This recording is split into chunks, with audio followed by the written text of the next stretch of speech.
الحمد للہ وکفی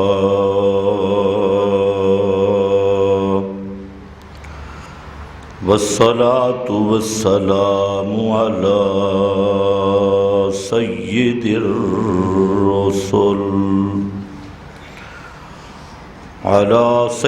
الرسل وخاتم الانبیاء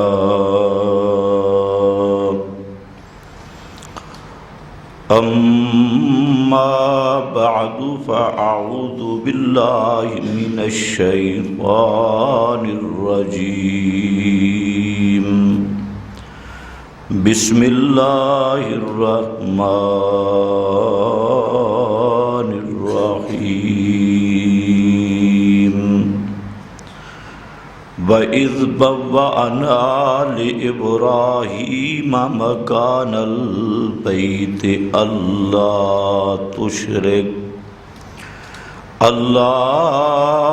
تُشْرِكْ بِي شَيْئًا سبحان ربك رب العزة عما يصفون وسلام على المرسلين والحمد لله رب العالمين۔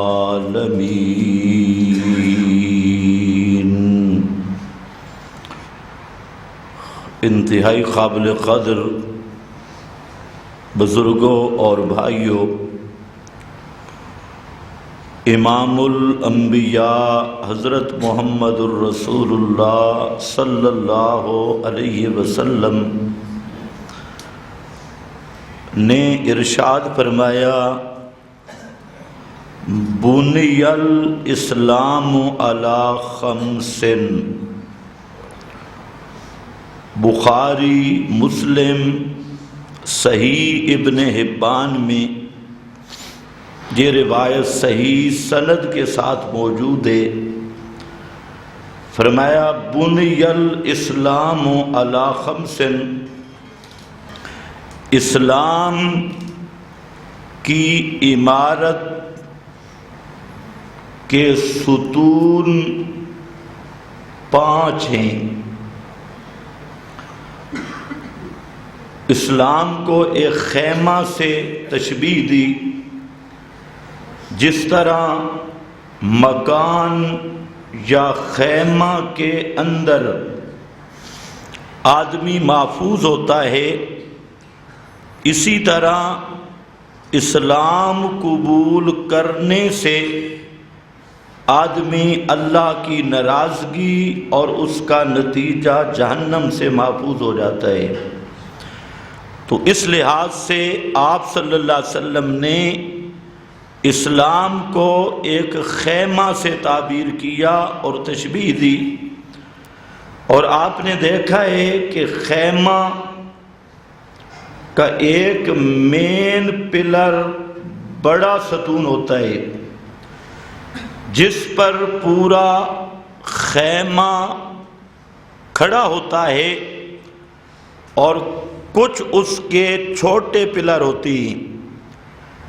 درمیان والا ستون اس کو کہتے ہیں عمود، اور وہ جو عمود ہے پورا خیمہ کا وزن اس پہ ہوتا ہے، اور ارد گرد کے جو ستون ہیں وہ بھی خیمہ کی وسعت کو برقرار رکھتے ہیں۔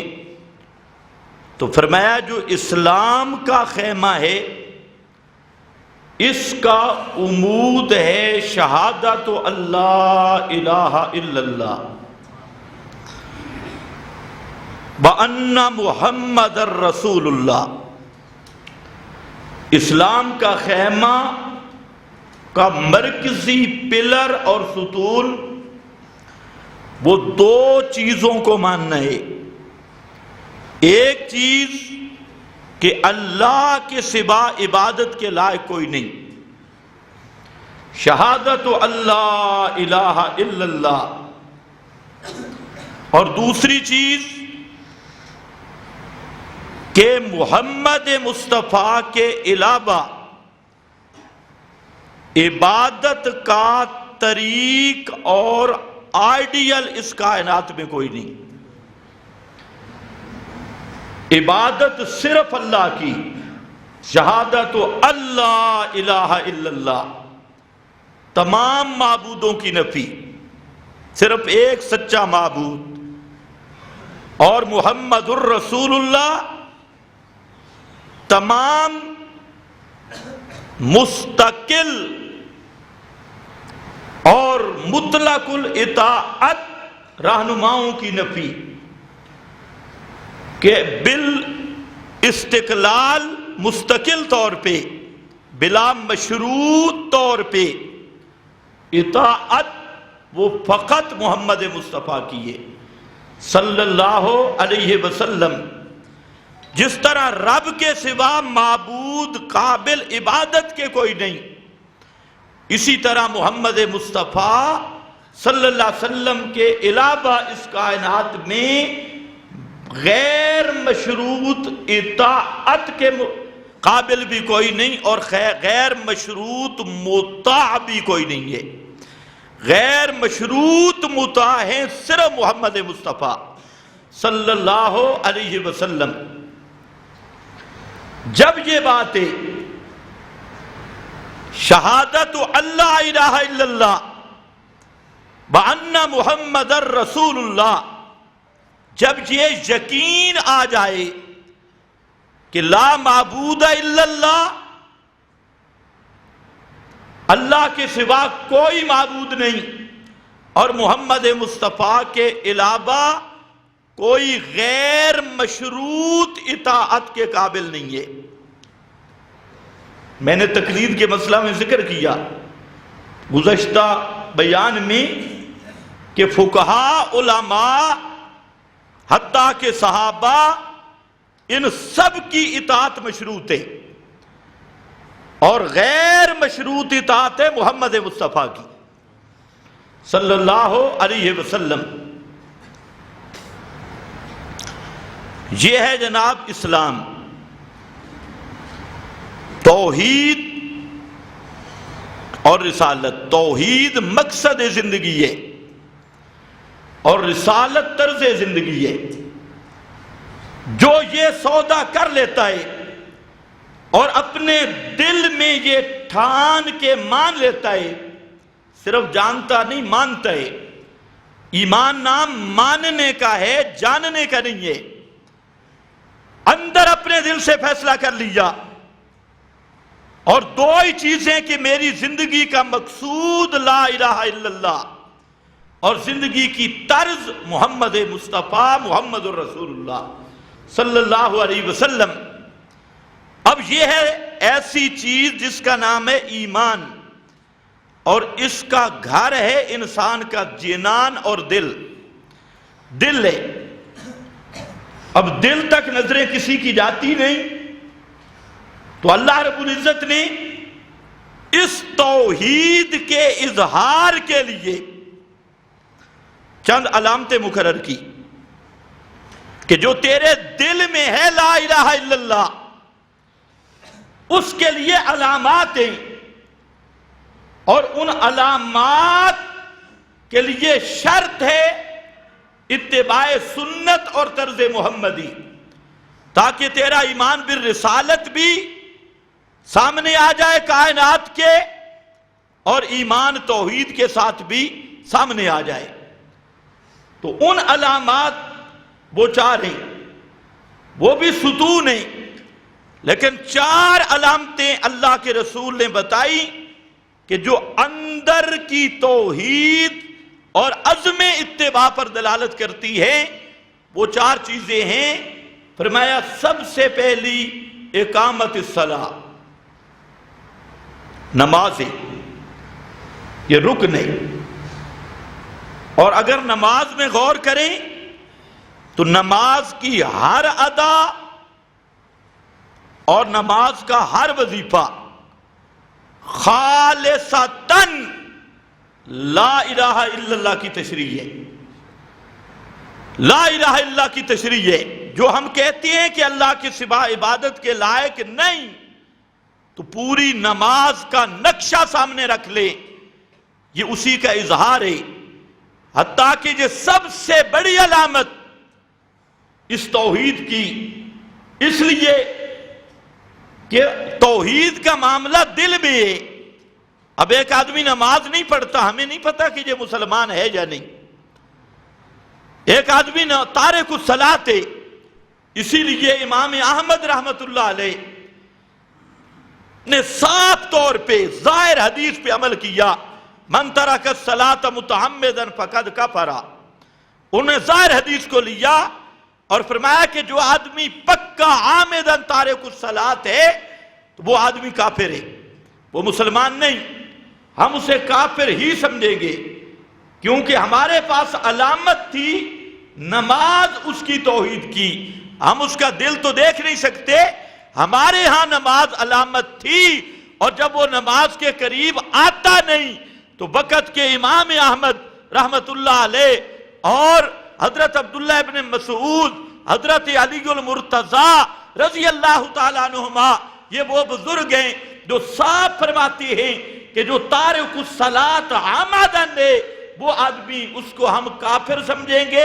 ہم اس کا جنازہ نہیں پڑھیں گے، اس کے لیے مغفرت کی دعا نہیں کریں گے، اس کو مسلمانوں کے قبرستان میں دفن نہیں کریں گے، اس کا اپنی بیوی کے ساتھ نکاح صحیح نہیں سمجھیں گے۔ معمولی مسئلہ نہیں، اچھا بھلا مواحد ہے، اور نماز کا کہو نا میرے کپڑے خراب ہیں، نماز کے قریب نہیں جائے گا۔ اور کئی بدبخت توحیدی کہلوا کر جمعہ بھی نصیب نہیں، جمعہ پڑھنا بھی نصیب نہیں، اور شیطان نے عجیب پٹیاں پڑھا رکھی ہیں بہانے۔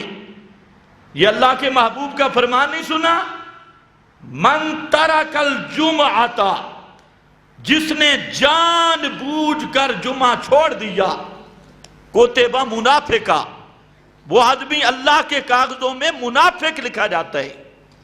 معمولی فتویٰ نہیں ہے، اور یہ کسی مولوی کے فتوے بھی نہیں، یہ امام کائنات صلی اللہ علیہ وسلم کی زبان ہے۔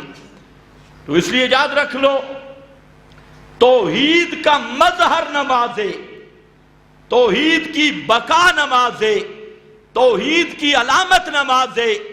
اگر نماز ضائع کر رہا ہے تو اس کا مطلب ہے کہ اس کے اندر نفاق ہے، اخلاص نہیں، توحید نہیں۔ اگر توحید کامل ہو تو توحید بغیر نماز کے رہنے نہیں دیتی۔ جی تیری توحید ہے کیسی کہ یا تو پڑھتا ہی نہیں یا پڑھتا ہے مشرکوں کے پیچھے، بدعتیوں کے پیچھے، للڑوں کے پیچھے جا کے، مطلب ہے تو نماز کی اہمیت ہی تیرے یہاں نہیں۔ تو اس لیے یاد رکھ، اللہ کے رسول صلی اللہ علیہ وسلم نے اسلام کا دوسرا رکن بیان کیا، امود کے بعد پہلا رکن ہے اور پہلی علامت ہے اقامت الصلاۃ، نماز کو قائم کرنا، صرف پڑھنا نہیں۔ اللہ کا وعدہ ہے محسنین کے ساتھ، جو محسن ہو۔ ہمارے استاذ حضرت شیخ التفسیر مولانا محمد سعید صاحب رحمت اللہ علیہ، وہ محسنین کا معنی کرتے تھے بڑا پیارا، کہ قرآن نے ہر جگہ پہ انا لا نضیع اجر المحسنین، محسنین، آسنو، تو فرماتے کہ محسن کا معنی ہے کہ جو کام بھی کرتا ہے سونا کر کے کر دے۔ محسن دا معنی سونا کرنا، اللہ جو کام بھی کرتا ہے سونا، اچھا، بہتر، پیارا کر کے کرتا ہے، ڈیوٹی دہاڑی نہیں نبھاتا، وضو کرے گا اے سونا کر کے، خوبصورت کر کے، بہترین کر کے، نماز میں کھڑا ہوگا بہترین ہو کر، نماز سونی کر کے پڑھے، وضو سونا، روزہ سونا، حج سونا، زکوٰۃ سونا، ذکر سونا۔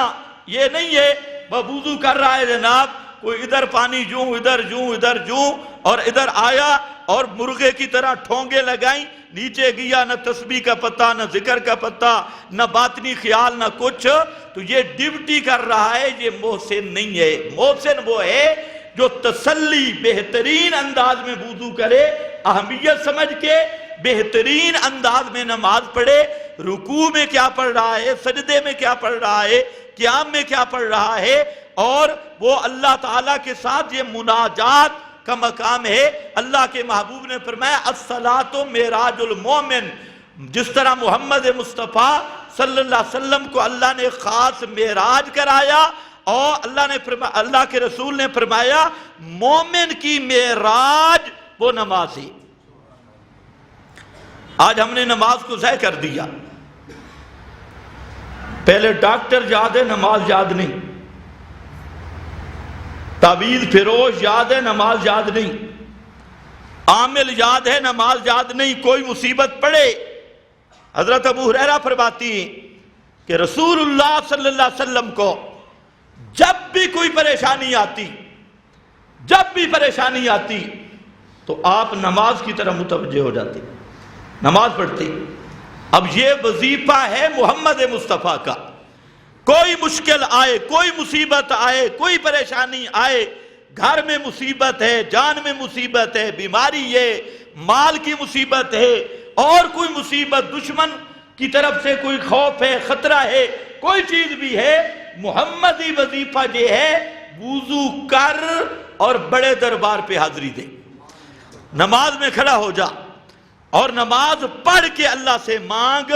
یہ محمد مصطفیٰ رحمت للعالمین صلی اللہ علیہ وسلم کا بتایا ہوا وظیفہ ہے۔ آپ خود سوچ لیں، آج مسلمان جی کرتا ہے، تھوڑی سی رات کو خواب بھی آیا نا تو پیر بجو کے پاس پہنچ گیا، کوئی پیر بالو کے پاس پہنچ گیا، کوئی اور نول کے پاس پہنچا، اور ادھر بھاگتا ہے مسجد میں نہیں آئے گا، اور مسجد میں بھی آنے کی نوافل کی ضرورت نہیں، وضو کر، دروازہ بند کر، اپنے کمرے میں اللہ کے سامنے جھک بھی صحیح اور اللہ کے سامنے رو بھی صحیح۔ تو روتا ہے دنیا داروں کے سامنے، کسی کے پاس مال دیکھا رو رہا ہے، اے میرے نکے نکے بچے نے، تے فلانے اے بچے فلانے، تو محمدی وظیفہ چھوڑ گیا، اب ہر جگہ پہ ذلیل ہوگا۔ کبھی دنیا داروں کی بیٹھکوں پہ اللہ تجھے ذلیل کرے گا، کبھی قبروں کی چوکھٹوں پہ اللہ تجھے ذلیل کرے گا، کبھی دھاگے اور تعویذوں والے ڈاکوؤں کے سامنے اللہ تجھے ذلیل کرے گا، کیونکہ تو نے وعدہ کیا تھا محمد الرسول اللہ کہ میری زندگی طرز محمدی پہ گزرے گی۔ محمد مصطفیٰ کی طرز یہ تھی، ہر مشکل، ہر مصیبت، ہر پریشانی کی آپ کی طرز یہ تھی کہ آپ کہیں نہیں جاتے، وضو کر کے آپ اللہ کے دربار میں کھڑے ہو جاتے۔ تو نے کلمہ پڑھ کے محمد مصطفیٰ سے غداری کی، بے وفائی کی، اور کبھی کس دروازے کی طرف دوڑا، کبھی کس کی طرف دوڑا۔ اللہ کے فرشتے بھی کہتے ہیں او پاگلا، جہاں سے مانگنا تھا اس دروازے پہ آتا نہیں اور منگتوں سے مانگ رہا ہے، پننا نالے خیر منگڑ والا تو مانگ رہے ہیں۔ پہلی علامت ہے اقامت الصلاۃ، پھر توحید ظاہر ہو، بدن سے بھی مال سے بھی۔ سبحان اللہ، اصل مواحد وہ ہے، دو چیزیں تیری شاہد بنے توحید پر، تیرا بدن بھی لا الہ الا اللہ کی گواہی دے، تیرا مال بھی لا الہ الا اللہ کی گواہی دے۔ اللہ نے جو چار چیزیں رکھی، سبحان اللہ، بڑی عجیب ترتیب ہے۔ پہلی چیز نماز ہے، اور نماز میں بدن ہے، خرچہ کوئی نہیں، مال کوئی نہیں لگتا۔ وضو کر، مصلی نہیں، تب بھی اگر پانی نہیں تیمم کر لے، زمین تو موجود ہے۔ حتیٰ کہ فقہا نے جہاں تک لکھا کہ ایک آدمی کے پاس پانی ہے اور آپ کے پاس پیسے نہیں ہے، وہ پانی بیچتا ہے، تب بھی چھوڑ دے۔ اور اگر پانی 10 روپے کا لوٹا ملتا ہے اور وہ کہتے ہیں میں 11-12 روپے لوں گا، تو فقہا نے مسئلہ لکھا ہے کہ اب پانی نہ خرید، تیمم کر کے نماز پڑھ۔ کتنا خرچہ ہوتا ہے نماز پر؟ کچھ بھی نہیں۔ یہ بدن کی عبادت ہے، اور سبحان اللہ کیسی جامع عبادت ہے بدن کی، کہ پورا بدن جھک رہا ہے اس کے سامنے، ماتھا زمین پہ جا لگائے، پورا بدن جھک رہا ہے اس کے سامنے، رکوع ہے، سجدہ ہے، پھر اس کے ترانے، رکوع کے ترانے دیکھو، سجدوں کے ترانے دیکھو، تشہد کے ترانے دیکھو، قیام کے ترانے دیکھو، پھر انتقال دیکھو، پھر کیفیات دیکھو، پھر انتقال بڑا عجیب، اللہ اکبر اللہ اکبر، اور جب پہلی دفعہ جھکتا ہے اٹھ کے کہتے ہیں سامع اللہ، سامع اللہ، بغیر اسباب کے سننے والا صرف اللہ، سامع اللہ، اس کے سوا کوئی بھی بغیر اسباب کے سننے والا نہیں۔ یہ نیچے سے اٹھ کے کہہ رہا ہے، رکوع سے جھکا ہے، جھک کے کہتے ہیں سامع اللہ۔ اب ترتیب تسبیحوں کی بدل گئی، اب یہ اقرار کر کے اب سجدے میں گیا اور کہتے ہیں سبحان ربی الاعلیٰ الاعلیٰ الاعلیٰ۔ ہاں یہ اگر بیان ہو تو بہت لمبا ہو جائے گا، میں نے آنا ہے اپنے مضمون پر۔ تو یہ نماز کو سوچو، اس کا قیام سوچو، اس کا رکوع سوچو، اس کا تشہد سوچو، اس کا سلام سوچو، ایک ایک کڑی خالص خدا کی توحید کا منظر اور توحید کا مظہر ہے۔ پھر آؤ، نماز والے افعال کس کے لیے کرنے ہیں؟ صرف یہ دلیل ہے لا الہ الا اللہ تیرے دل میں موجود ہے، اس لیے رکوع بھی کر صرف اللہ کا، پاک پٹن والے بابے کا نہیں، گولڑے والے کا نہیں، کسی زندہ یا مردے کا نہیں، قیام بھی اللہ کے لیے، لا الہ الا اللہ، اور کسی کے لیے قیام نہیں، رکوع بھی اللہ کا، لا الہ الا اللہ، اور کسی زندہ مردہ کے لیے رکوع نہیں، سجدہ بھی اللہ کا، لا الہ الا اللہ، اور کسی کا سجدہ نہیں، پکار بھی اللہ کی، لا الہ الا اللہ، اور کسی کی سور و پکار نہیں، اور تشہد بھی اللہ کا، لا الہ الا اللہ، اور کسی کے سامنے تشہد نہیں۔ یہ لا الہ الا اللہ کا یہ منظر ہے۔ اور پھر اندر کے وظیفے دیکھو، اندر کیا کہتے ہیں؟ اللہ سے وعدہ کیا کرتا ہے؟ ایاک نعبد، ایاک سبحان اللہ، ایاک نعبد، کیا معنی ہوگا؟ او اشاتیاں نو گالاں کر دیں، اشاتیاں نے نماز چھڑ دے۔ اس ایاک نعبد و ایاک نستعین کیا معنی ہوگا؟ ایاک نعبد، با ابن عباس صحابی رسول نے معنی کیا نعبد کا بلا نعبد غیرہ کا، نعبد کا بلا نعبد غیرہ کا، کہ اللہ تیری ہی عبادت کرتی ہے، تیری ہی عبادت کرتی ہے، تیرے علاوہ کسی کی بھی عبادت نہیں کرتے۔ لیکن بات سمجھ نہیں آ رہی تھی۔ ایاک نعبد، تیری ہی عبادت توحید ہے یا نہیں ہے؟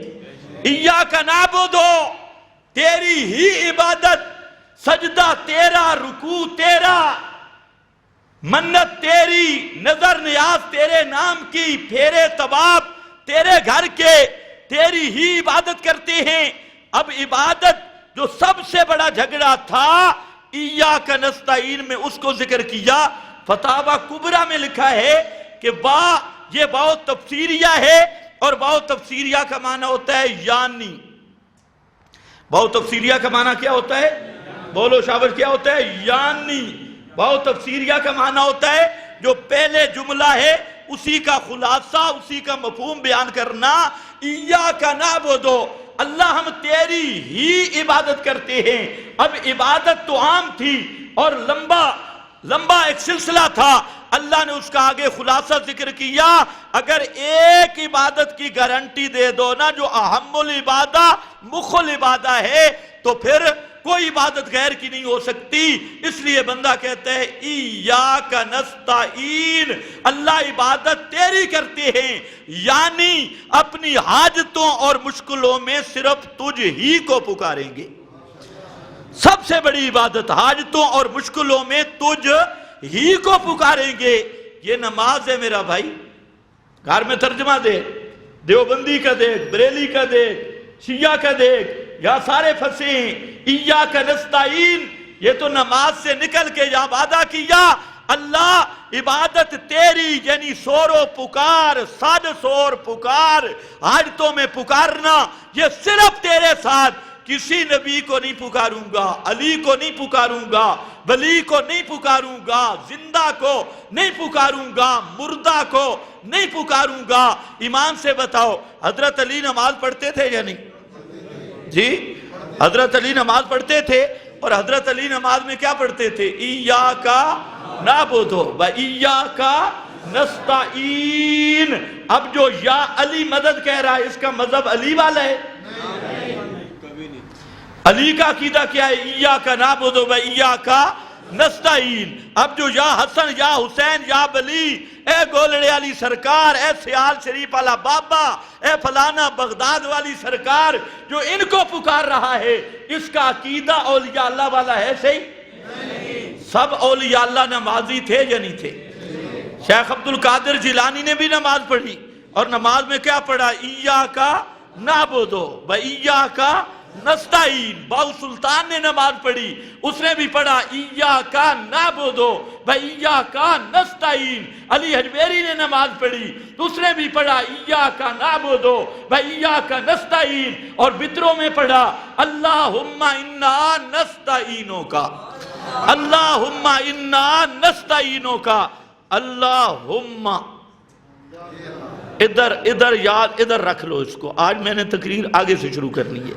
اللہم ادھر رہے، اور نماز جب شروع کرتے ہیں تو کیا پڑھتے ہیں؟ سبحان کاللہم، اللہم۔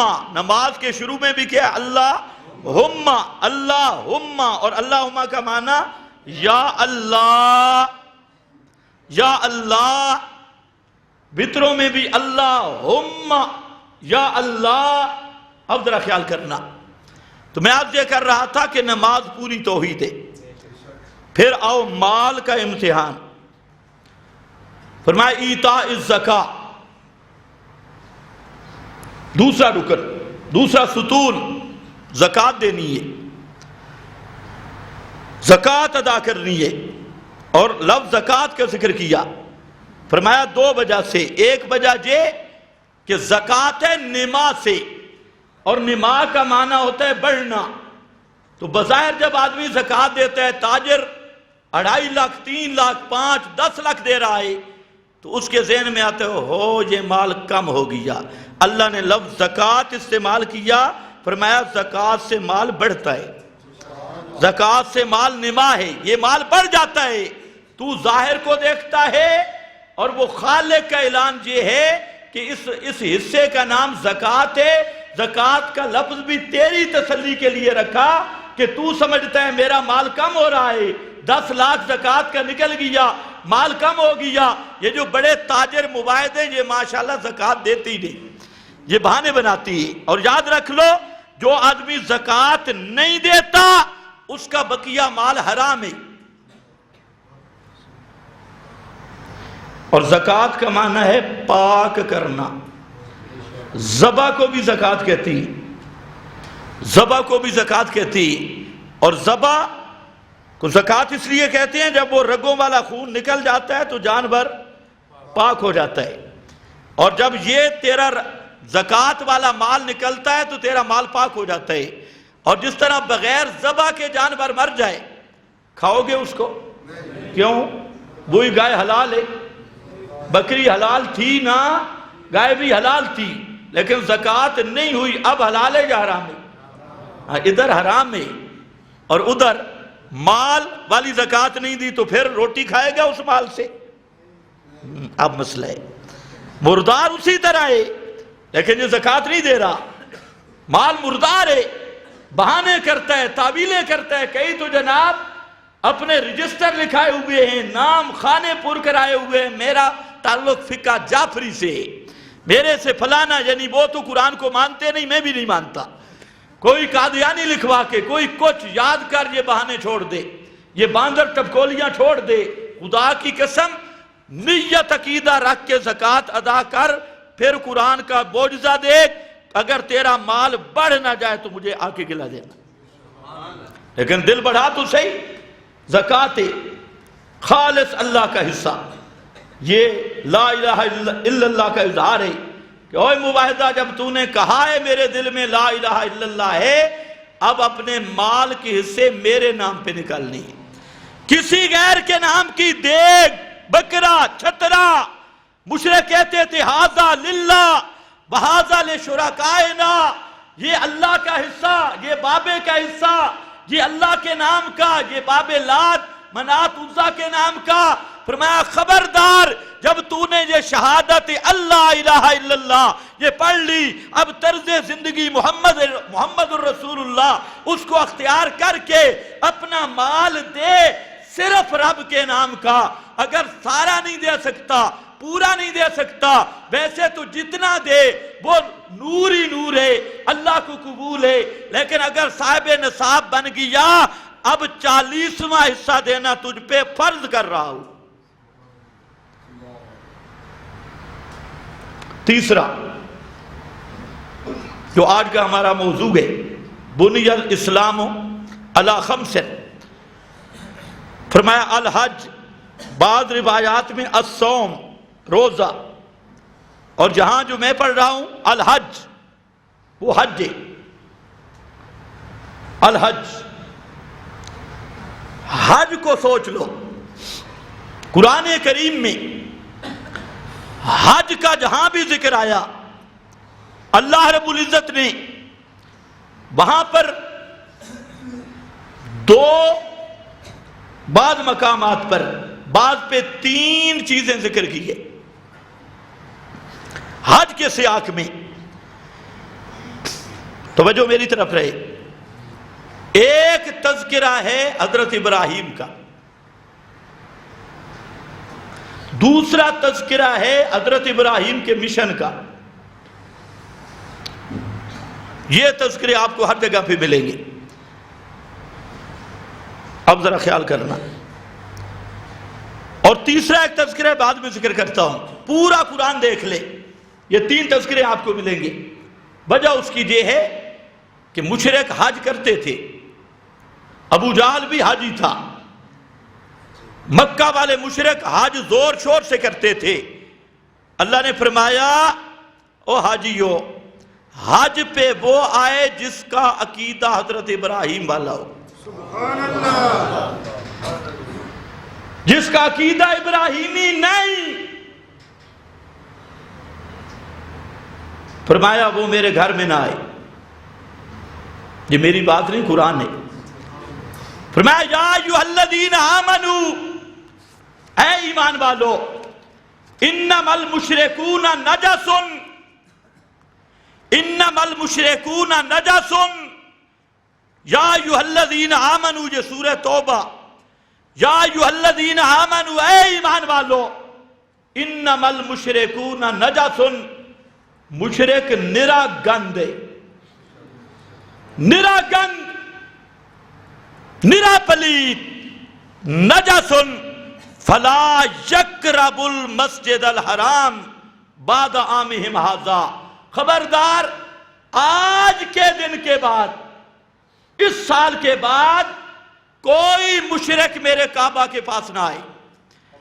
فلا یقرب مسجد الحرام بعد عامہم ھذا. اس سال کے بعد کوئی مشرک یہاں نہ آئے. یہاں پر ایک شبہ تھا، یا اللہ اگر مشرک نہیں آئیں گے تو مشرکوں کی کثرت ہے، بہت سارے مشرک ہیں، تو یہاں مشرک آتی ہیں، تجارت ہوتی ہے اور خرید و فروخت بھی ہوتا ہے اور بھی بڑے منافع ہیں. اگر مشرکوں کو روک دیں گے تو ہم مواحد تو تھوڑے ہیں، زیادہ مشرک ہیں.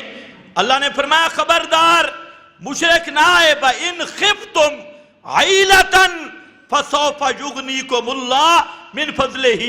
اگر تمہیں خطرہ ہو کہ ہماری تجارتوں میں نقصان ہوگا، ہمارے منافعوں میں نقصان ہوگا، ہماری دکانوں کا نقصان ہوگا اور ہمارے اس کاروبار میں نقصان ہوگا، فرمایا خبردار، مشرک پھر بھی نہیں آ سکتا.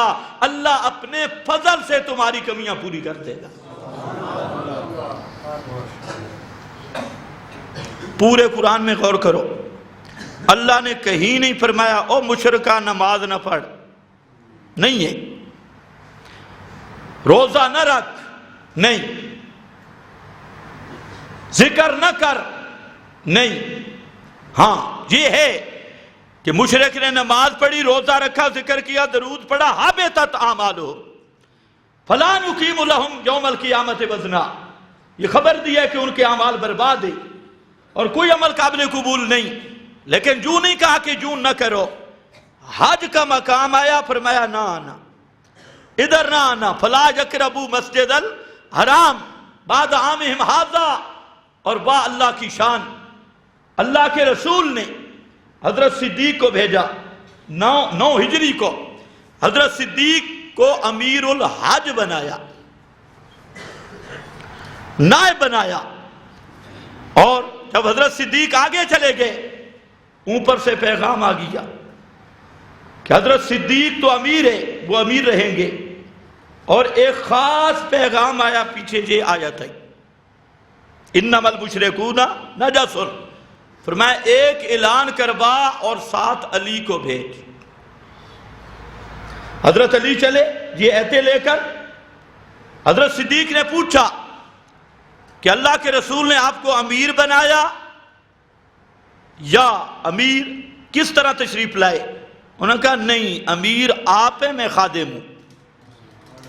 حضرت علی نے کیا فرمایا؟ امیر آپ ہیں، میں خادم ہوں۔ اور صدیق نے پوچھا اگر اللہ کے رسول نے امیر آپ کو بنایا تو پھر آپ عمارت سنبھالیں، میں آپ کا خادم ہوں۔ حضرت علی کو بھیجا۔ اب یہاں بھی یار لوگوں کو سمجھ نہیں آئی، کہتے ہیں علی کو کیوں بھیجا، علی کو کیوں بھیجا؟ کوئی صدیق اعلان نہیں کر سکتے تھے؟ کہ بے ایمانو، صدیق اگر اعلان نہیں کر سکتے تھے تو اللہ کے رسول نے امیر الحج کیوں بنایا؟ اللہ کے رسول نے صدیق اکبر کو بھیجا، اللہ کی وحی سے بھیجا، اور اللہ کو معلوم تھا 3 وجہ اس کی۔ ایک وجہ یہ ہے اللہ کو پتا تھا کہ جتنے مشرک ہوں گے نا اس امت کے کلمہ گو مشرکین، وہ نام علی کا استعمال کریں گے۔ تمہیں سمجھ آئے یا نہ آئے؟ اس امت کے جتنے ٹولے مشرک ہوں گے، رافضی کی شکل میں، رضا خانی کی شکل میں، اور جتنے مشرکین ہیں، اس امر پہ متفق ہیں یا علی مدد، اس پہ متفق ہیں۔ تو اللہ نے حضرت علی کو بھجوایا کہ یہ اعلان جو ہے حضرت علی کی زبان سے ہو، پتہ لگے علی کو ماننے والا کون ہے۔ دوسرا، یہ آیت سورہ توبہ میں تھی، اور سورہ توبہ میں فضائل صدیق اکبر ہے، بہت بڑا مضمون۔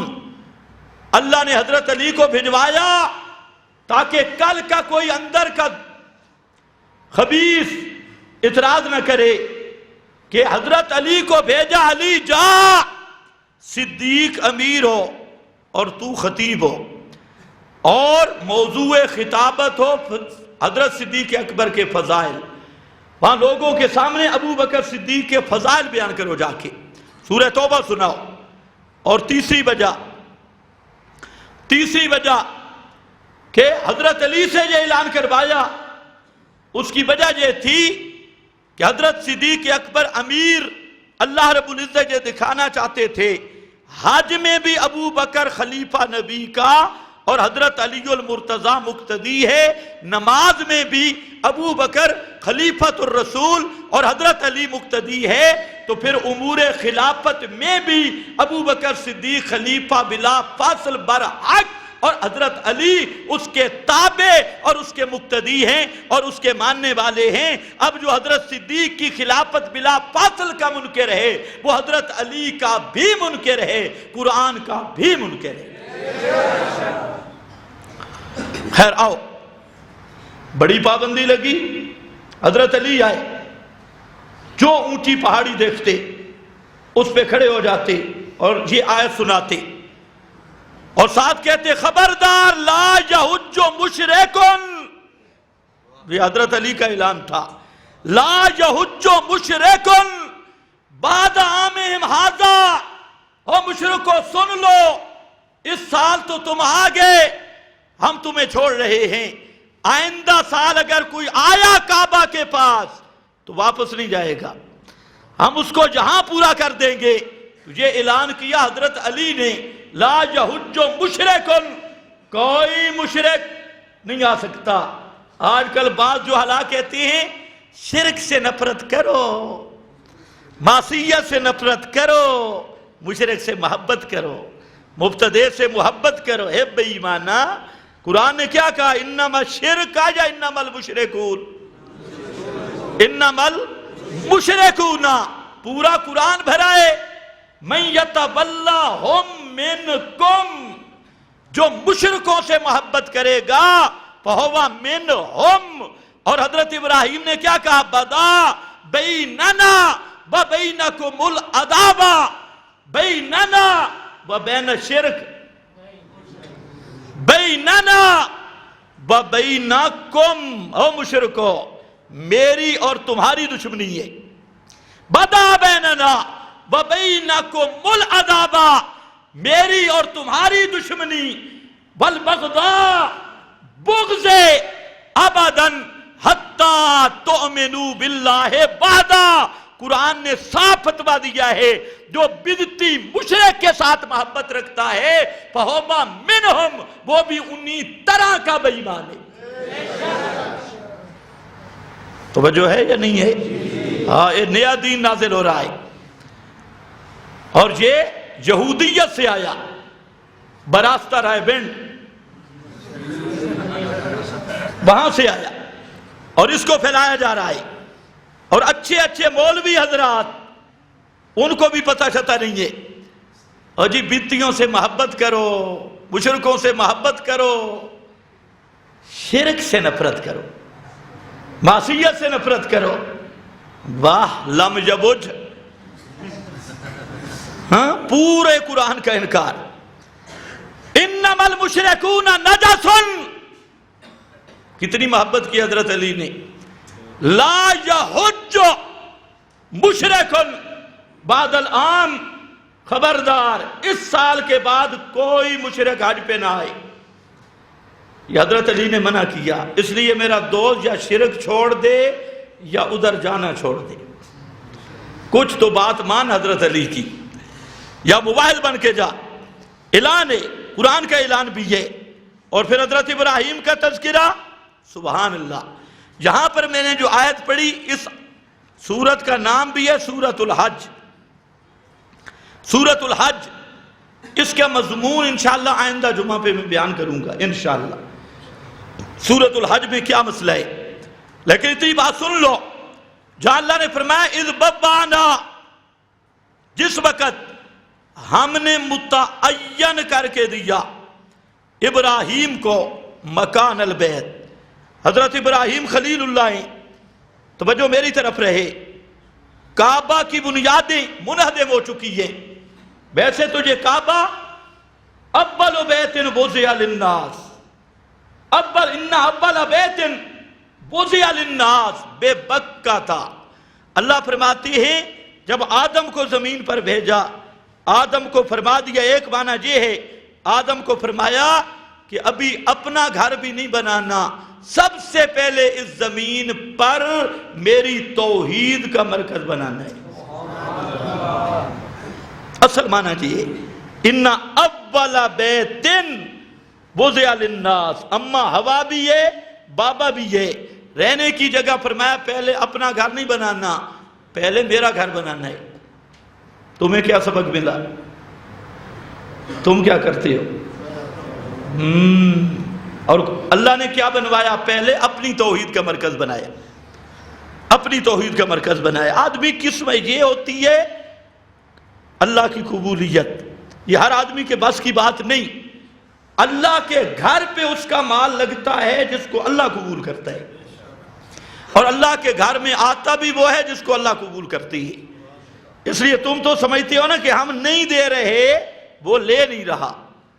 اور جس کا مال اسے پسند ہو، سورہ نور پڑھ لینا، اس نے قسم اٹھائی ہے مصطفیٰ پہ خرچہ نہیں کروں گا، یہ بھی تہمت میں شریک ہو گیا۔ حضرت صدیق نے قسم اٹھا لی، مصطفیٰ رشتہ دار تھے، اس کو نہیں دوں گا، خرچہ نہیں دوں گا۔ یہ بھی بہتان میں شریک ہو گیا. اللہ نے فرمایا لا یأتل اولو الفضل منکم وسعۃ، نانا صاحب فضیلت کو یہ بات اچھی نہیں لگتی، ابو بکر مال دے مغفرت لے، اللہ کی رضا لے. یہ مال ہوتا ہے اللہ کا محبوب مال ہے. تو محبوب مال لگتا ہے خدا کی توحید پر، مرکز پر. اب مشرک خرچہ کرتی دل سے، لیکن وہ شرک کے اڈوں پہ کرتی ہے. شیطان نے ان کو وسعت دل میں وسوسے ڈال ڈال کر، ان کو فضائل سنا کر وہ خرچ کر رہی ہے. اور مباحث اس کے شیطان کندھے پہ چڑھ کے بیٹھے. شیطان کو پتہ ہے اگر یہ مباحث خرچہ کرے گا تو اس کو ثواب ملے گا، اس کو ثواب. اس لیے مواحد کے دونوں کندھوں سے پکڑا ہوا ہے. تو توحیدی آدمی اگر اللہ کی راہ میں دو تو یہ اس کی کرامت ہے، ورنہ شیطان نے جکڑا ہے. اس لیے اس کا جیب بھی نہیں ہلتا، ہاتھ بھی نہیں ہلتا. اور مشرک جناب اپنے مراکز پہ خرچہ کر کر کے کہاں تک پہنچاتی ہے. ہاں چند بندے ہوتے ہیں جو اللہ کے محبوب ہوتی ہیں، ان کا مال بھی اللہ کو محبوب ہوتا ہے، ان کا مال اللہ کی توحید کے مراکز پہ خرچ ہوتا ہے. یہ نغمہ ہر سال پہ گایا نہیں جاتا. اس لیے اللہ سے یہ توفیق مانگا کرے کہ یا اللہ میرا جو مال ہے، میرا مال بھی تیری توحید پہ خرچ ہو، اور تیری اپنی توحید کے لیے میرے مال کو قبول کر لے. اور یہ جو مجھے تو نے محروم کر رکھا ہے، اس محرومی سے مجھے بچا لے. ان اول بیت وضع للناس، آدم کو فرمایا تیرا گھر بعد، ہوا کا گھر بعد، یہ مکان بعد، سب سے پہلے ارض اللہ، اللہ کی اس زمین پر وہ ہوگا توحید کا مرکز. کعبۃ اللہ فرشتوں نے بنایا، پھر آدم نے بنایا، پھر چلتے چلتے زمانے کئی ادوار آئے. حضرت ابراہیم کا دور آیا، کعبہ کی بنیادیں منہدم ہو چکی تھی، اور اس کے نیچے اس کی جو اصل بنیاد تھی اس پہ مٹی آ گئی تھی. اب ذرا خیال کرنا ہے، قرآن کے لفظوں کو دیکھنا ہے. حضرت ابراہیم کو حکم ہوا کہ میرے پیغمبر کعبہ کونی بنیادوں پہ قائم کرو. اللہ فرماتے ہیں ابراہیم آئے، بنیادیں مٹی میں تھی، زندہ پیغمبر تھا، لیکن اس مٹی کے اندر سے حضرت ابراہیم کو کعبہ کی بنیادیں نظر نہ آئیں.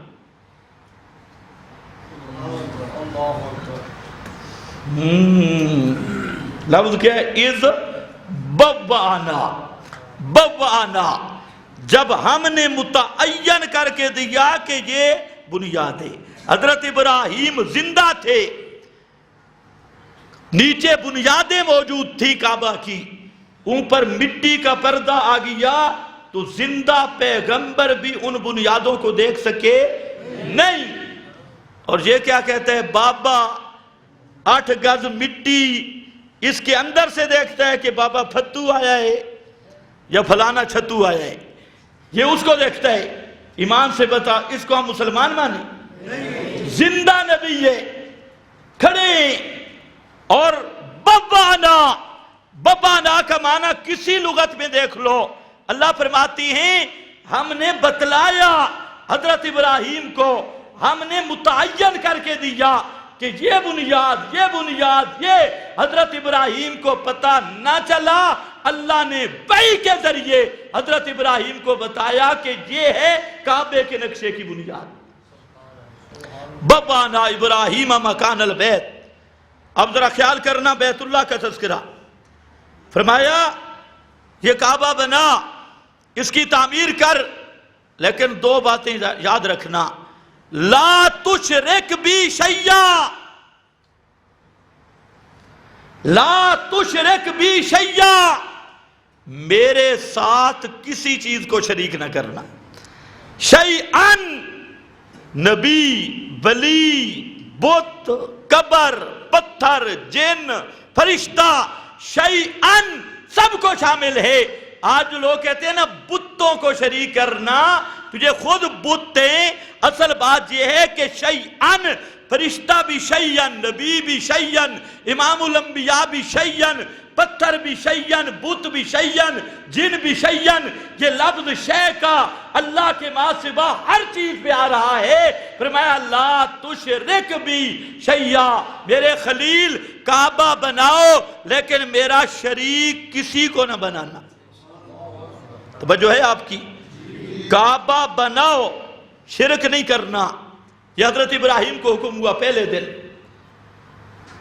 اور پھر فرمایا اذن فی الناس بالحج، اعلان کر دے، کعبہ جب بن جائے تو حج کا اعلان کر دو، حج کا اعلان کر دو۔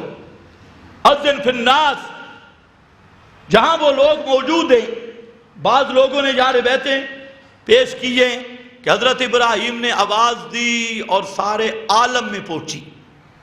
سنتے رہتے ہیں نا، سارے عالم میں جس روح نے لبیک کہا وہ حج پہ جائے گا، جس نے نہیں کہا وہ نہیں جائے گا۔ اس روایت کی جہاں کوئی ضرورت نہیں، اور نہ اس کے پیچھے پڑنے کی کوئی ضرورت ہے۔ الناس، جو وہاں اردا گرد کے لوگ ہیں، ان میں حج کا اعلان کیا۔ اگر صحیح سند سے کہیں ثابت ہو جائے، اللہ تعالیٰ کی قدرت سے کوئی بعید نہیں کہ اللہ حضرت ابراہیم کی آگ کو، آواز کو پھیلا دے، پہنچا دے، اس پہ کوئی ہمیں تعجب نہیں۔ اللہ قادر ہے، وہ پھیلا سکتا ہے، لیکن ہمیں صحیح سند درکار ہے، صحیح سند ہو، ورنہ جب تک صحیح سند ثابت نہ ہو ہم اندازے نہیں لگا سکتے۔ باقی اللہ قادر ہے، حضرت ابراہیم کی آواز کو جہاں تک پہنچا دے وہ پہنچا سکتا ہے، لیکن اس کا مستند ثبوت درکار ہے۔ حج کا اعلان ہو گیا، کعبہ بنا، شرک نہ کرنا۔ حضرت ابراہیم کو فرمایا، اب ادھر آیا، فرمایا کعبے آؤ، شرک نہ کرو، کعبہ بنا، شرک نہ کرنا، کعبے آ، شرک نہ کرنا، شرک نہ کرنا۔ یہ چیزیں وہاں سمجھ آتی ہے، وہاں جا کر حاجیوں کو بھی فرمایا شرک نہ کرنا۔ اس لیے حاجی کے دو ترانے، دو وظیفے حاجی کے۔ ایک وظیفہ ہے مکے کا، حاجی نے مکے میں وظیفہ پڑھنا ہے، ایک وظیفہ پڑھنا ہے مدینہ میں۔ حج مکہ میں پورا ہو گیا، مدینہ میں کوئی رکن حج کا نہیں ہے۔ لوگ تمہیں کہتے ہیں اللہ تجھے مدینے کا حج کرائے، خدا کا بندہ حج ہوتا ہی مکے میں ہے۔ پتہ نہیں تمہیں اللہ کرے سمجھ آ جائے۔ عرفات مکہ میں ہے یا مدینہ میں؟ مینا مکہ میں ہے مدینہ میں؟ جمرات مکہ میں ہے مدینہ میں؟ کعبہ مکہ میں ہے مدینہ میں؟ تو حج بھی کس میں ہے؟ مکہ میں ہے۔ یہ لوگوں نے کہا اللہ تجھے مدینے کا حاجی بنائے۔ مدینے جا کے حاجی کوئی نہیں بنتا، حاجی مکہ جا کے بنتا ہے۔ توجہ ہے نا میری طرف؟ جی الگ بات ہے کہ مدینے کی بھی بڑی شان ہے، یہ انشاءاللہ میں مستقل بیان کروں گا۔ مدینہ کے بھی بڑے فضائل ہیں، بڑی شان ہے، وہ الگ بات ہے، لیکن حج مکہ میں ہوتی ہے، حج کے سارے ارکان بھی مکہ میں ہیں۔ تو پہلا جو کام شروع ہوتا ہے نا حج میں، وہ احرام ہے۔ پچھلے دنوں ایک جگہ پہ میں نے حج پر بیان کیا، اتنے شیخ الحدیث میرے ساتھ بیٹھے، مفتیان کرام، کافی کھلے پیٹوں والے۔ تو میں نے جب یہ بات کی نا جو آپ کو سنا رہا ہوں، کہ ایک وظیفہ مکی ہے، ایک وظیفہ مدنی ہے۔ مکی وظیفہ بھی شروع ہوتا ہے اللہم، اور مدنی وظیفہ بھی شروع ہوتا ہے اللہم۔ تمہیں اللہ کرے سمجھ آئے؟ نماز بھی شروع ہوئی تھی اللہم، وطروں میں بھی تھا اللہم۔ اب مکی سب سے پہلا احرام ہے۔ اب جو ہی احرام باندھے گا، سبحان اللہ، اب کیا کہے گا؟ اللہم لبیک لبیک، اللہم لبیک لا شریک لک لبیک، 3 دفعہ لبیک لبیک۔ ایمان سے بتاؤ، یہ بریلر کہتے نہیں ہیں رضا خانی یہ تلبیہ پڑھتے ہیں کوئی اور تلبیہ تو نہیں پڑھتی ہے، شیعہ یہی پڑھتے ہیں، للڑ یہی پڑھتی ہے۔ ہم کہتے ہیں اسی تلبیہ کا معنی سمجھ کے مان لو، اختلاف ختم۔ اسی تلبیہ کا مان لو، احرام باندھ کے تو جہاں پر رضا خانی بھی پڑھتا ہے، اللہم لبیک لبیک لا شریک لک لبیک، ہم کہتے ہیں آؤ اسی ایک جملے پہ اتفاق ہوتا ہے، تعالوا الی کلمۃ سواء بیننا و بینکم، آؤ اسی جملہ کی طرف آ جاؤ جو اللہ کے ساتھ احرام باندھ کے کہتی ہو لبیک اللہم لبیک لبیک۔ لبیک کا معنی ہے اللہ میں تیرے دربار پہ حاضر ہوا ہوں، میں تیرے دربار پہ حاضر ہوا ہوں، اور یہ حاضری یہ پکا میرا دھرنا ہے، میں جہاں پر ہوں اور کس بنیاد پہ حاضر ہوا ہوں، وہ بنیاد میرے پاس کیا ہے؟ لا شریک لک، لا شریک لک۔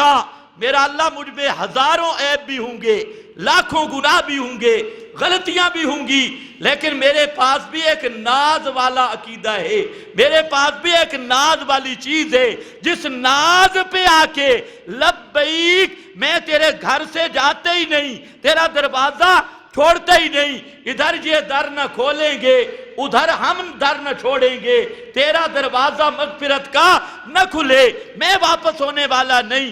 سوال تھا تو خاک کا پتلا اور کیسی بھی ادبی کر رہا ہے، رب کے سامنے کہتا ہے میں جاتا نہیں ہوں، دھرنا تو عمران خان کے سامنے دیا جا سکتا ہے یا نواز شریف کے سامنے ہوتا ہے، تو کعبے میں کہتا ہے دھرنا دے کے لبیک اللہم لبیک لبیک، اللہ میرا دھرنا ہے، میں جم گیا، میں بیٹھ گیا، میں جاتا نہیں۔ آگے سے اللہ نے ایک جملہ سکھایا کہ وہ موبائل کہتے ہیں ہاں ہاں ہوں تو خاکی، ہوں گناہگار، گناہوں سے بھرا ہوا، لیکن میرے پاس بھی ایک مان کرن دا نسخہ موجود ہے، ناز کرن دا نسخہ موجود ہے، اور وہ میرا ناز تے مان کے بے لا شریک لک، اللہ تیرا کوئی شریک نہیں، کوئی زندہ شریک نہیں، کوئی مردہ شریک نہیں، کوئی پیغمبر شریک نہیں، کوئی ولی شریک نہیں، کوئی تیرا شریک نہیں، کنا چیزوں میں شریک نہیں۔ فرمایا ان الحمد ان الحمد ان الحمد، مشکل کشائی والی تعریف، حاجت روائی والی تعریف، ہر حال جائیں والی تعریف، غیب دانی والی تعریف، داتا ہونے والی تعریف، مشکل کشا ہونے والی تعریف، کھوٹی قسمتیں کھری کرنے والی تعریف، ڈوبے بیڑے ترانے والی تعریف، الوہیت کارسازی کی سب تعریفیں، ان الحمد ان میں لا شریک لک، تیرا کوئی شریک نہیں۔ کیا معنی؟ تیرے سوا مشکل کشا کہلانے کے قابل کوئی نہیں، حاجت روا کہلوانے کے قابل کوئی نہیں، داتا کہلوانے کے قابل کوئی نہیں، اور غریب نواز کہلوانے کے قابل کوئی نہیں، دستگیر کہلوانے کے قابل کوئی نہیں، ڈوبے بیڑے ترانے کے قابل کوئی نہیں، کھوٹی قسمتیں کھری کرنے کے قابل کوئی نہیں۔ ان الحمد ان الحمد، آگے والنعمہ والنعمہ والنعمہ، اللہ جتنی نعمتیں ہیں، صحت والی نعمت، رزق والی نعمت، مکان والی نعمت، جان والی نعمت، سانس والی نعمت، تیری اتنی نعمتیں ہیں، ان تعدوا نعمت اللہ ما بکم من نعمت فمن اللہ ما بکم فما بکم من نعمت فمن اللہ، جتنی نعمتیں ہیں سب نعمتیں کرنے والا صرف اللہ۔ فرمایا النعمہ لا شریک لک، اللہ میرا بال تو سفید کر دے، اس کائنات میں کسی پیر فقیر میں طاقت نہیں کہ وہ چٹکی لگا کر میرے سفید بال کو کالا کر سکے۔ پڑھتا ہے کہ نہیں پڑھتا؟ فرمایا میرے گھر آمنے ہی تے آکھڑا پوسی، ادھر تو کہنا پھر چمر جائے گا، تو ادھر جا کے کبھی علی حجویری کی قبر، کبھی بابے گولڑا والا، کبھی بری پر کبھی فلانا، کبھی کھری کبھی کھڑی، ان پہ جاتا رہے، لیکن میرے گھر میں آنا ہے نا، آ رہا ہے مرکز توحید میں، سبحان اللہ، توحید کے مرکز میں آ رہا ہے۔ ان اول بیت وضع للناس، جہاں پر وہ جملے کہنے ہوں گے جس پہ جو یہاں آنے کا پاسپورٹ ہے، جو جہاں داخلہ کی ٹکٹ ہے، شرط ہے، اس عنوان سے آئے گا، ان الحمد والنعمت لکا لکا، سبحان اللہ، لکا، یہ صرف تیرے لیے، صرف لکا، تیرے ساتھ خاص ہے۔ آگے والملکا، والملکا، اس کائنات میں راج بھی صرف تیرا ہے۔ للہ ملک السماوات والارض، لہو ملک السماوات والارض والملکا، پورا قرآن کا مضمون آیا ہے لبیک کے ساتھ، لا شریک لکا، ان الحمد والنعمت لکا والملک، آگے پھر لا شریک لک، پھر آیا لا شریک لک، فرمایا حج پہ آؤ، مشرکوں کو جلاتے ہوئے آؤ۔ اور پھر مسئلہ ہے کہ باقی ذکر ہیں سری، باقی جتنے ذکر ہیں اللہ کے رسول نے فرمایا خیر الذکر الخفی، اور امام اعظم امام ابو حنیفہ رحمۃ اللہ علیہ، ان کے مذہب کا صاف فتویٰ ہے کہ ذکر بالجہر بدعت ہے۔ ذکر بالجہر کیا ہے؟ یہ جو اونچے اونچے ذکر کر رہے ہیں، یہ امام ابو حنیفہ رحمۃ اللہ علیہ اور مذہب حنفیہ میں صاف لکھا ہے یہ بدعت ہے۔ یہ جو آپ کے پیروں نے کام شروع کیا ہے، ادھر گھٹرا گوں، ادھر گھٹرا گوں، ادھر لائٹ بند، ادھر اب شروع ہوئے جناب ذکر بالجہر اور ذکر بالانف، ابھی ایک اور ذکر ہے وہ سٹیج پہ بیان نہیں کر سکتا، بہرحال وہ بھی انہوں نے شروع کر دی ہے۔ تو یہ با کے ساتھ بہت سارے مجرور لگے ہوئے ہیں، تو ذکر ہی ذکر، یہ سب ذکر کے اہتمام، یہ ساری چیزیں، آپ نے وہ حدیث نہیں سنی حضرت عبداللہ ابن مسعود کی؟ ایک آدمی نے کہا حضرت عبداللہ ابن مسعود کو، مسند دارمی، کہتے آج میں نے مسجد میں ایک نیا کام دیکھا۔ حضرت نے اچھا کیا دیکھا؟ فرمایا کہ مسجد میں ایک ٹولہ بیٹھا تھا ذاکرین کا، کٹھے بیٹھے تھے، ان میں ایک بزرگ تھا، وہ کہتا تھا بھئی اتنی دفعہ یہ پڑھ، اتنی دفعہ درود پڑھ، اتنی دفعہ سبحان اللہ کہے، اتنی دفعہ یہ کہے، اور یہ ٹولی بنا کے بیٹھے تھے کٹھے۔ حضرت عبداللہ ابن مسعود نے فرمایا اب جب یہ حرکت کریں نا مجھے اطلاع کرنا۔ وہ صوفی تو پھر بیٹھ گئے نماز کے بعد جمگھٹا بنا کے۔ حضرت عبداللہ ابن مسعود آئے تو صحابہ میں تو جرت تھی، ہم کمزور ہیں، ہم تو بہ جاتے ہیں نا، ہم تو منہ دیکھتے ہیں، اے مولوی صاحب ناراض نہ ہو جائے، او مولوی صاحب ناراض نہ ہو جائے، ہماری جماعت ہم پہ ناراض نہ ہو جائے، ہمارا کوئی بزرگ ہم پہ ناراض نہ ہو جائے، وہ جماعت سے کہیں نکال ہی نہ دے، فلانا ناراض نہ ہو جائے، فلانا، یہ وہ بزدل ڈرتا ہے جس کا اللہ پر ایمان نہ ہو۔ مسئلہ رہ جائے، دنیا رہے نہ رہے، مسئلہ رہ جائے، اس لیے ہم کہتے ہیں مسئلے کے یار بنو، شخصیات کے نہیں، مسئلے کے دوست بن جاؤ۔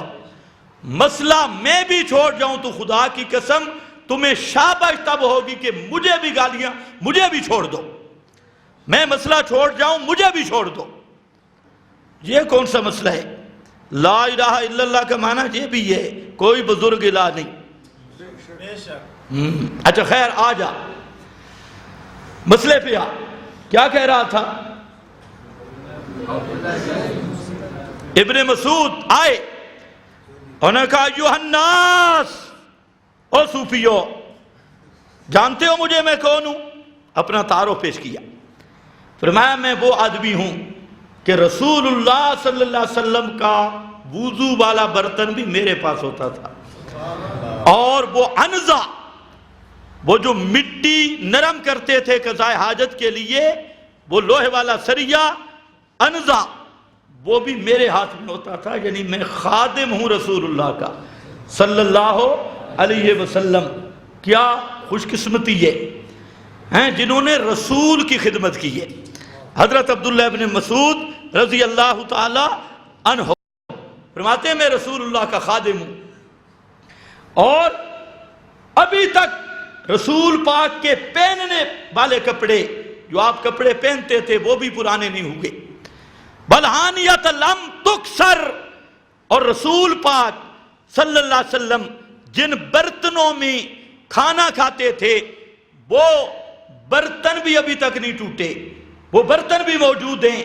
اور اتنے جلدی تم گمراہ ہو گئے. جے تم بے بدعت ظلما, تم اندھیری بدعت لائے ہو. خبردار, اصحاب محمد اور محمد مصطفیٰ سے تم بڑے عالم نہیں ہو. یہ بدعت ہے. میں نے محمد مصطفیٰ کا یہ طریقہ نہیں دیکھا, محمد کے صحابہ کا یہ طریقہ نہیں دیکھا. یہ کہہ کر حضرت عبداللہ ابن مسعود نے ڈنڈا لیا اور سارے صوفیوں کو مسجد سے بھگا دیا. ایسی جرأت ہو نا. اب اگر آ جاتے حضرت عبداللہ ابن مسعود ترنول میں جب فتح جنگ میں ان بے ایمانوں نے جو شروع کیے مخصوص ذکر کی مجلس سے, خدا کی قسم یضرب ادبارہم, حضرت عبداللہ ابن مسعود آ کر ان کو الو بنا دیتے ہیں. باندر کے بچے, پوری نبی کی شریعت کا نقشہ بدل دیا. عقیدے بدلے, ذکر بدلے, درود بدلے, حیات بدلی, اور اس کا نام تصوف رکھا, اس کا نام پیر طریقت. یہ پیر طریقت نہیں, یہ خنزیر بریہ ہے جو رسول اللہ صلی اللہ علیہ وسلم کی شریعت کو بدل دے, پیغمبر کی سنت کو بدل دے. ہمارے دل میں اس کا احترام نہیں آ سکتا, ہمارے دل میں اس کا ادب نہیں آتا.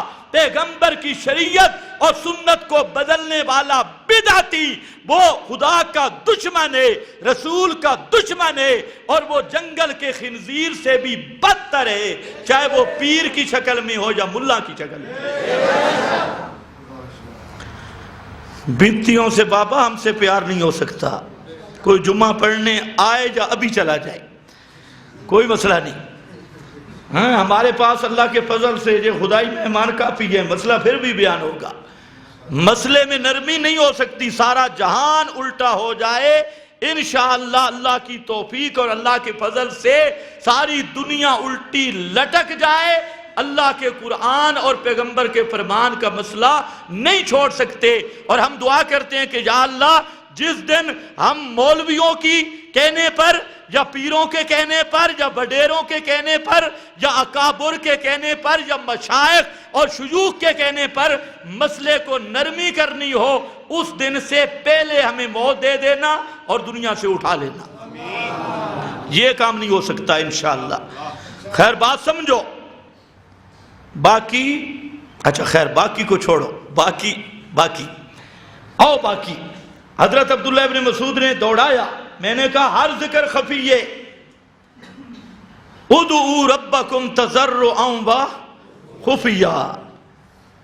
اللہ کو پسند یہ ہے. ایک جہاد پہ رسول اللہ صلی اللہ علیہ وسلم جا رہے تھے, صحابہ نے ذرا اونچا ذکر شروع کیا. آپ نے بلایا, فرمایا ارحموا انفسکم. یہ کیا شور ڈال رہے ہو؟ جس کو تم بلا رہے ہو وہ بہرا نہیں ہے, اس لیے اتنا شور کرنے کی ضرورت نہیں, وہ اصم نہیں ہے. تو رسول اللہ صلی اللہ علیہ وسلم نے جہری ذکر کو ناپسند کیا. امام اعظم امام ابو حنیفہ رحمت اللہ علیہ جو اصل میں وہ ہستی ہیں اس امت میں جو رمز رسول کو صحیح معنوں میں سمجھنے والے ہیں, وہ امام اعظم امام ابو حنیفہ رحمت اللہ تعالی علیہ, ان کے شاگرد. اور میں تو حیران ہوں, سب اکابرین دیوبند نے اسی پر لکھا کہ ذکر بالجار بدعت ہے, ذکر کی طرف تدائی بدعت ہے, ذکر کی مجلسیں سجا کے لوگوں کو اس کی طرف دعوت دینا یہ بدعت ہے. یہ سب اکابرین دیوبند, مفتی کفایت اللہ صاحب دہلوی تک لکھ گئے, لیکن یہ بے حیا کہلواتے بھی ہم دیوبندی ہیں اور کام سارے رافضیوں والے کرتے ہیں. اس لیے ان کے دھوکے میں مت آؤ. یہ شریعت محمدی کو بدلنے والے ڈاکو, اگر کوئی حجت اور دلیل کا میدان ہو ان کو کہو پیش کرو, لکھ کے دے دو. آپ وہ تحریر بھی میرے پاس لے آؤ, انشاءاللہ اگر حجت ہوگی. ہمارے اندر ضد نہیں, ہم دلیل کے سامنے اپنی گردن جھکانے والے ہیں, لیکن قیامت آ جائے گی ان لٹیروں کے پاس کوئی دلیل موجود نہیں ہے. ہم ایسے سٹیج پہ نہیں بیٹھے, ہم نے ساری کتابیں دیکھ کر یہاں پر آئی. ہاں بھئی دیکھو, ہر ذکر خفی ہے، لیکن یہاں آیا نا حاجی، اللہ نے فرمایا ہون ذرا اچھا بولے، یہ ذکر سارے ذکر ایستا کر، لیکن یہ جو تلبیہ والا ذکر ہے اللہ کو بھی ایسا پسند۔ پیغمبر نے فرمایا الحج والسج، الحج الحج الحج والسج، حج زبردست وہ ہوتا ہے جس میں دو کام ہوں، ایک تو اس وظیفے کا شور آئے، اس وظیفے کا شور آئے، پہاڑی پہ چل رہا ہے لبیک اللہم لبیک لا شریک لک ان الحمد، یہی تلبیہ، اتر رہا ہے یہی تلبیہ، عرفات میں کھڑا ہے یہی تلبیہ، اور چل رہا ہے یہی تلبیہ، تلبیہ ہی تلبیہ۔ اور فرمایا جتنا شور کرو، کر سکتی ہو کرو، تاکہ شرک کے متوالوں کو پتہ لگے یہ توحیدیوں کا اجتماع ہے، یہ اہل توحید کا اجتماع ہے، یہ حج اہل توحید کا اجتماع ہے۔ خیر اس حالت میں حاجی یہ ذکر کرتا ہے تو یہ وظیفہ ہے مکہ کا، مکی وظیفہ ہے۔ اب ایک وظیفہ ہے مدینہ کا، وہ انشاءاللہ آئندہ جمعہ پہ بیان کروں گا۔ وآخر دعوانا ان الحمدللہ۔ سوال و جواب کی